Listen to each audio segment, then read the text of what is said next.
Assalamu alaikum everyone. Hello everybody. How are you all? I hope you guys are doing well and alhamdulillah I'm good too. So if you guys watched the previous vlog, आप लोगों को पता होगा कि मैंने उस texture की stony texture की वीडियो बनाई है और अभी मैंने दूसरा व्लॉग स्टार्ट कर दिया है and this vlog is very special because इसमें मैं अपना मोस्ट अवेटेड टेक्सचर क्रम्बल करूँगी. This one not in this vlog, I will make the video but I will share some little parts clips in this vlog as well. और इस texture की इतनी request थी river sand texture की और ये I think 4 month से dry हो रहा है. आई डोंट रिमेंबर एग्जैक्टली कब से, लेकिन आई थिंक ये 4 मंथ से ड्राई हो रहा है. सो अब मैं इसकी वीडियो बनाऊंगी. एक्चुअली मैं ये एरिया क्लीन अप करने की वजह से रुकी हुई थी, लेकिन अब आप देख सकते हैं ये एरिया फुल क्लीन है, इसलिए मैं इस टेक्सचर की वीडियो बनाऊंगी क्योंकि ये मेरा बहुत प्रेशियस टेक्सचर है और मैं इसको दूसरे टेक्सचर्स के साथ कभी भी नहीं मिलाना चाहती. सो इसलिए अब मैं इसकी क्रम्बलिंग करूँगी and stay tuned for that.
Okay guys, so finally I'm done with this video and it was such a good video, such an amazing video, alhamdulillah. I did so many things like digging, water crumbling, dry crumbling, crumbling in clay pot and everything I did in this video, and I'm super tired right now. And this video will be in 2 parts, so just don't miss it. Inshallah you guys will enjoy it, will love it. So अभी मैं बहुत ज़्यादा थक गई हूँ and I have to go somewhere as well. Actually I have to go to the salon, but अभी उसमें time है. So मैं सोच रही हूँ कि या तो इसकी शेप्स मेकिंग कर लूँ. शेप्स मेकिंग तो इसकी मैंने लाजमी करनी है. लास्ट टाइम मैंने इसका जल्दी में इसका मैंने एक माउंटेन बना दिया था कि मैं इसकी डिगिंग करूं, but this time I really want to make shapes of this texture, क्योंकि अब मैंने इस टेक्सचर को ज़्यादा ब्रेक नहीं देना. मैंने इंशाल्लाह इसको ऑन एंड ऑफ क्रम्बल करते रहना है क्योंकि जो छोटी शेप्स हो ना वो जल्दी क्रम्बल हो जाती है, लेकिन जो बिगर शेप्स होती है ना उनके लिए फिर मुझे टाइम रिक्वायर्ड होता है कि प्रॉपर टाइम हो, प्रॉपर स्पेस हो, फिर वीडियो बनेगी, वरना नहीं. लेकिन छोटी शेप्स मैनेजेबल होती हैं. सो अब न्यू वीडियो तो कोई भी नहीं बन सकती. Like all the textures they are like not ready. So अब ये हो सकता है कि मैं इसकी शेप्स बनाऊँ, उस टेक्सचर की शेप्स बनाऊँ, लेकिन वो टेक्सचर मैं 2-3 दफ़ा यूज़ कर चुकी हूँ इन दिनों में, इसलिए अभी उस पर मेरा फोकस नहीं है. अभी मेरा फोकस इस टेक्सचर पे है, इस पे है, which is your most favourite texture, और मेरा भी बहुत फेवरेट टेक्सचर है, बहुत मज़े का टेक्सचर है. I really love it. लेकिन इसको बहुत केयरफुली बनाना पड़ता है और बहुत टाइम टेकिंग है, क्योंकि ये प्योर सीमेंट है, इसलिए मैं इसमें ज़्यादा वाटर नहीं ऐड कर सकती. और मुझसे किसी ने पूछा था, I think it was Arshia Wasit, उनका मुझे कमेंट आया था सुबह मेरे व्लॉग पर, जो मैंने फर्स्ट व्लॉग डाला है. उस पर उनका कमेंट आया था कि आप अपने टेक्सचर्स बाहर क्यों नहीं रखती हूँ, बाहर वाली स्पेस पे, ये जगह बहुत छोटी है. सो येस आई एग्री, ये स्पेस छोटी है, बट इतनी भी छोटी नहीं है कि मैं इसमें टेक्सचर्स ना रख सकूँ. अल्हम्दुलिल्लाह सब टेक्सचर्स पड़े हुए हैं और कोई भी टेक्सचर एक दूसरे से नहीं मिला हुआ. लाइक हर टेक्सचर अलग अलग पड़ा हुआ है. और बाहर ना रखने की बहुत सारी रीज़न्स हैं. मैंने पहले भी आई थिंक इसका आंसर किया था, but let me tell you again.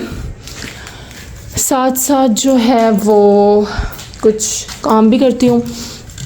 सो इसकी थोड़ी सी स्मैशिंग करते हैं. सो मैंने गाइस लास्ट टाइम भी आई थिंक ये चीज़ बताई थी कि मैंने क्यों नहीं मैं अपनी वर्क प्लेस को बाहर शिफ्ट करती. लाइक आप लोगों ने देखा होगा कि पिछले दिनों मेरी वर्क प्लेस बाहर ही थी. लाइक मेरे सारे टेक्सचर्स बाहर पड़े हुए थे, फिर मैंने उनको आहिस्ता आहिस्ता सबको अंदर शिफ्ट कर लिया. सो द रीज़न वॉज कि एक तो गर्मियाँ आ रही थी, और गर्मियों में आप लोग देख सकते हैं कि बाहर कितनी ज़्यादा धूप है. लाइक इस धूप में लिटरली मैं बिल्कुल भी काम नहीं कर सकती. सॉरी, बट मैं रिस्क नहीं ले सकती, इतनी तेज़ धूप है. First of all it's very bad for your skin. Direct sunlight it's not good at all. ये आपको स्किन बर्न हो सकता है, स्किन टैन हो सकता है. So why take so much risk. अगर जो सुबह की धूप होती है ना, इट्स नॉट डेंजरस, वो अच्छी होती है, वो ले लेनी चाहिए. बट दिन में और गर्मियों में तो 10 बजे के 9 बजे के बाद वाली भी धूप जो है ना वो अच्छी नहीं होती. आपको अवॉइड करनी चाहिए. आपको इससे स्किन डिजीज़ हो सकती है, स्किन कैंसर हो सकता है. इट्स नॉट अ जॉक, ठीक है. आप लोग सब ASMR आर्टिस्ट को भी मेरा यही पैगाम है कि आप लोग या तो शाम में रिकॉर्ड कर लिया करें, लेकिन डायरेक्ट सनलाइट में वीडियोस रिकॉर्ड करना इट्स वेरी वेरी हार्मफुल. और गर्मी में आजकल तो वैसे भी रोज़े हैं, तो आप लोग इमेजिन कर लें अगर गर्मी में बाहर जाके मैं काम करूं धूप में, तो मेरा तो बुरा ही हशर हो जाए. लाइक रोज़े में तो बिल्कुल भी नहीं. तो एक तो ये रीज़न है कि मैं जो है वो गर्मियों में स्पेशली सनलाइट के अंदर काम नहीं कर सकती, सनलाइट के नीचे काम नहीं कर सकती, क्योंकि मैं अपनी स्किन को लेके थोड़ी कॉन्शियस हूँ. और मैं जब करती थी, मैंने 1-2 दफ़ा काम किया हुआ है. लाइक मैंने कुछ अर्सा बाहर जब अपने टेक्सचर्स रखे थे और धूप में वर्क किया था, तो मुझे अच्छा खासा स्किन टैन हो गया था. और गर्मी में काम करके आप अगर छाँव में 2 घंटे काम कर सकते हैं ना, तो गर्मी में आप 1 घंटा काम कर सकते हैं। सो इसलिए मैं बाहर नहीं काम करती, बाहर वाली वर्क प्लेस पे बाहर टेक्सचर्स रखना पसंद नहीं करती। ऑल्दो बाहर धूप में टेक्सचर्स फ़ौरन ड्राई होते हैं, लाइक 1-2 दिन में आपके टेक्सचर्स ड्राई हो जाते हैं। लेकिन मेरी रूटीन कुछ इस तरह की है, और मेरी रूटीन लाइक शादी से पहले भी इसी तरह की थी कि मैं जो है वो बहुत कम आती थी छत पर, और जब मैं आती थी वो डिपेंड नहीं करता था कि वो अब दिन है रात है, मैं किसी भी टाइम आ सकती थी। तो अगर मैं दोपहर के टाइम आ जाऊँ और धूप हो तो फिर मैं कैसे काम करूँ, इसलिए अंदर टेक्सचर्स रखने का मुझे ये फ़ायदा था कि मैं जब भी आऊँगी ना मैं काम कर सकती हूँ, चाहे रात में आऊँ चाहे दिन में आऊँ, मैं रूम के अंदर इजीली वर्क कर सकती हूँ। और क्या, आई थिंक काम करते हुए ना मेरा दिमाग जो है ना वो बंद हो जाता है। अच्छा, तो एक तो ये रीज़न है। दूसरा मेन रीज़न ये है कि जिस तरह से बारिश वगैरह हो जाती है, तो बारिश वगैरह में तो मैं बिल्कुल भी मेरे लिए मैनेजेबल नहीं है कि मैं जाऊँ और टेक्सचर्स पे शीट्स डालूँ या टेक्सचर्स को अंदर करूँ। ये इतना ज़्यादा हेक्टिक वर्क मैं नहीं कर सकती, क्योंकि मेरी रूटीन और मेरे डिपेंड करता है कि मैं घर हूँ नहीं हूँ। और अगर पीछे से बारिश हो जाती है तो मेरे तो टेक्सचर्स तबाह हो गए हैं ना। लाइक इतने सालों से जो मैंने टेक्सचर्स अपने जोड़े जमा किए हैं, और ये मेरे बहुत प्यारे टेक्सचर्स हैं, ये सब टेक्सचर्स मुझे बहुत अजीज़ हैं। तो मैं तो कभी भी नहीं चाहूँगी कि इनका एक ज़र्रा भी ज़ाया हो। तो अगर आंधी आए, तूफ़ान आए या बारिश आ जाए तो मेरे तो टेक्सचर्स ज़ाया, ठीक है। तो ये रिस्क इसलिए मैं नहीं लेती क्योंकि मेरे साथ कोई और हेल्प करवाने वाला नहीं है फ़िलहाल। पहले मेरी सिस्टर करवाती होती थी, अब वो भी अपने पेपर्स वगैरह में लाइक बिज़ी होते हैं, वो पढ़ाई में स्टडीज़ में 1-2 साल से काफ़ी ज़्यादा बिज़ी है, इसलिए मैं उसे भी नहीं तंग करती कि आओ मेरे साथ आके काम करवाओ, मुझे खुद ही करना होता है। सो मैं पीछे से कौन उनको देखे मेरे टेक्सचर्स को, अगर मैं यहाँ पर नहीं हूँ, अब तो मैं यहाँ पर नहीं होती, तो अगर मैं अपने टेक्सचर्स को बाहर रख दूँगी तो कौन आके उन्हें पीछे से देखेगा। लाइक बारिश होगी या कुछ भी आंधी वगैरह आ गई तो टेक्सचर्स तो बिखर जाएंगे, और फिर उनको समेटना ये भी जो है वो मुश्किल काम है, लाइक कौन करेगा फिर वो। और दूसरा थर्ड रीज़न ये है कि बिल्लियाँ वगैरह जो है ना वो टेक्सचर्स बहुत ज़्यादा ख़राब कर जाती हैं बाहर, बिल्लियाँ। और हमारे पास डॉग भी है, वो भी अक्सर छत पर आ जाता है और वो फिर बहुत ज़्यादा तबाही मचाता है छत की। तो इन रीज़न्स की वजह से मैं अपने टेक्सचर्स को बाहर नहीं रख सकती। But the thing I can do, मैं अपने टेक्सचर्स को समेट सकती हूँ, यहाँ पे ऑर्गेनाइज्ड हालत में रख सकती हूँ। आप लोग अगर मेरे को पिछले व्लॉग्स देखें तो इतनी ज़्यादा तबाही कभी भी मेरी वर्क प्लेस पे नहीं रही। मेरे टेक्सचर्स ऑर्गेनाइज्ड ही होते हैं, सिमटे हुए होते हैं और हमेशा अलग अलग होते हैं। कोई टेक्सचर अल्हम्दुलिल्लाह मेरा एक दूसरे से मिक्स नहीं होता, कभी भी नहीं, और ये रिस्क मैं ले भी नहीं सकती। सो अभी सीन ये है कि मैंने शादी के दिनों में बहुत जल्दी में टेक्सचर्स को अंदर रखा, फिर टेक्सचर्स की वीडियो बना जाती थी। अभी भी मेरे पास जितना टाइम होता है, जितना मुझसे हो सकता है, मैं आती हूँ, काम करती हूँ और टेक्सचर्स बनाकर जाती हूँ, वीडियोस बनाकर जाती हूँ। लेकिन ये सारी वर्क प्लेस को मैनेज करना और ऑर्गेनाइज़ करना एक दिन का काम नहीं है, it takes a lot of days. So अभी देखें, अब मैंने 2 दिन यहाँ पर काम किया तो मैंने कुछ टेक्सचर्स को समेट लिया। अभी इसकी भी शेप्स बन जाएंगी, उसकी भी बन जाएंगी, तो थोड़ी सी ऑर्गेनाइज्ड हो जाएगी। और काफ़ी ज़्यादा टेक्सचर्स टब्स में पड़े हैं, इसलिए इतने बिखरे हुए लग रहे हैं, क्योंकि टब्स जो है वो बहुत ज़्यादा स्पेस ले लेते हैं। लेकिन जब मैं इनको टब से निकाल कर इनकी शेप्स बना के रख दूँगी तो इंशाल्लाह ये वर्क प्लेस भी ऑर्गेनाइज्ड हो जाएगी। और मैंने इस जगह पे बहुत अरसा काम किया, बहुत ज़्यादा अरसा काम किया और बहुत ज़्यादा वीडियोस भी बनाई हैं। सो आप लोग बिल्कुल टेंशन मत लें, ये मत सोचें कि ये वर्क प्लेस छोटी है, ये बिल्कुल भी छोटी नहीं है। लाइक टेक्सचर्स इजीली यहाँ पर मैनेज हो जाते हैं। हाँ, पूरी छत के कंपैरिजन में अगर आप देखें फिर तो ये छत छोटी है, लाइक ये स्पेस छोटी है, but I can still do a lot here. So यही रीज़न है टेक्सचर्स को अंदर रखने की, वरना मेरा भी दिल करता कि मैं छत पर रखूँ, लेकिन छत पे रखना बहुत ज़्यादा रिस्की है। लाइक वहाँ बाहर रखना बहुत ज़्यादा रिस्की काम है, इसलिए मुझे ये वर्क प्लेस ईजी रहती है। सो आई होप अर्शा आपका ये क्वेश्चन और जितने लोगों के भी माइंड में ये चीज़ आती है उनका क्लियर हो गया। मैंने सोचा था कि आज मैंने जाके लाइक सुबह मैंने कमेंट पढ़ा था, तो पिछले व्लॉग में तो नहीं मैं बता सकी, लेकिन इसमें मैंने सोचा कि मैं आपको बता दूं कि इनको अंदर रखने की क्या वजह है। लेकिन कुछ कह नहीं सकते, इंशाल्लाह दुआ करें कि कुछ इस तरह का बने कि मैं इन टेक्सचर्स को या तो किसी और वर्क प्लेस पे ले जाऊं या मैं इनको बाहर शिफ्ट कर लूं प्रॉपर सिक्योरिटी के साथ। लेकिन अभी मुझे जितना वर्क हो सकता है ना गाइस, प्लीज़ सपोर्ट दैट। मैं अपनी तरफ से बहुत ज़्यादा देने की कोशिश कर रही हूँ, बेस्ट देने की कोशिश कर रही हूँ। So please support me for that. I know मैं बहुत ज़्यादा वर्क नहीं करती, बहुत ज़्यादा दूसरी एसएमआर आर्टिस्ट की तरह, like a lot of them they are doing very well माशाल्लाह। बट मुझसे जितना, मेरी कैपेसिटी में जितना भी है मैं उतना कोशिश कर रही हूँ। बल्कि मुझे एक और कमेंट भी आया था, अब मुझे नाम याद नहीं आ रहा क्या नाम था, बट उन्होंने कमेंट किया था कि enjoying रूज, मुझे भूल गया है क्या कमेंट था उनका, मोस्ट एक्टिव एरा या enjoying ROUGE most active era. So may be this is my most active era, I don't know.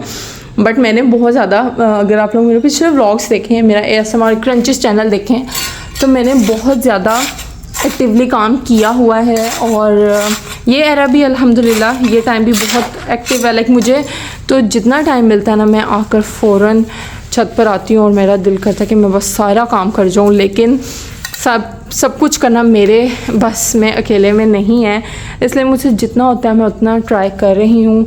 आप लोग भी सपोर्ट करें please, I really need your support. मैं अपनी तरफ से बहुत ज़्यादा एफ़र्ट लगा रही हूँ, लेकिन जब व्यूज़ जो है वो 1K और 1.5 इस तरह के व्यूज़ आते हैं ना, तो थोड़ी सी मायूसी होती है कि जितने सब्सक्राइबर्स हैं एटलीस्ट उतने तो व्यूज़ आने चाहिए, ज़्यादा ना सही बट उतने तो आने चाहिए। क्योंकि मैं चाहती हूँ कि मेरी वीडियो जो है वो ज़्यादा लोगों तक पहुँचे। बहुत सारे लोग हैं वो फर्स्ट टाइम मेरे चैनल पर आते हैं and they really like my video. So पता नहीं रीच क्यों कम है, शायद आप लोग वीडियो स्किप कर देते हैं या पूरी नहीं देखते, इसलिए रीच कम हो जाती है। बट अल्हम्दुलिल्लाह I am doing my best, so please support me for that. And अगर कोई भी बात है, नेगेटिव कमेंट है, लाइक कुछ भी आप क्रिटिसाइज़ करना चाहते हैं, just do it in a good way. Like अगर आप लोग मुझसे रूड होंगे तो फिर मैं रूडनेस को नहीं बर्दाश्त करती, because I know I am doing my best, not best but I am doing very well अल्हम्दुलिल्लाह। जितना मुझसे हो रहा है मैं उतना कर रही हूँ। लेकिन अगर कोई आकर मुझे इस वे में क्रिटिसाइज़ करता है जो कि मुझे नहीं पसंद या जो कि आपको नहीं एथिकली आपको सूट नहीं करता, तो फिर मैं उसका जो है वो उसी वे में आंसर करती हूँ। बट अगर मुझे कोई पॉजिटिवली क्रिटिसाइज़ करता है, कुछ सजेशंस देता है, so I really appreciate that. It's your right, you can tell me what do you want in my videos, what improvements do you want। तो मैं उनका लाजमी उनका एक्शन लेती हूँ, उनको नोटिस में लेकर आती हूँ। और अल्हम्दुलिल्लाह मुझे कभी इतने बैड कमेंट्स आए नहीं, नेगेटिव कमेंट्स आए नहीं। जो एक दो भी आते हैं सो इतना तो फिर होता है। लाइक जब आप सोशल मीडिया पर आते हो और कुछ भी करते हो तो आपको क्रिटिसाइज़ भी करने वाले आते हैं। So I don't mind that really. But जो बातें मेरे माइंड में आ रही थी मैं वो आप लोगों को बताती गई। और अब ये व्लॉग बहुत लंबा हो गया, so I am just gonna end it here. I hope you guys enjoyed this one and I am gonna make the next vlog very quickly इंशाल्लाह। आज जितना मुझसे हो सकेगा मैं कर लूँगी, क्योंकि then I have to go, फिर देखें मैं कब आती हूँ। लेकिन आज जितना मुझसे वर्क हो सकेगा मैं कर लूँगी इंशाल्लाह। So yeah thank you so much for watching this vlog. I hope you guys enjoyed it, liked it. Let me know your thoughts, anything you want to say, and yeah take care, bye bye, अल्लाह हाफिज़।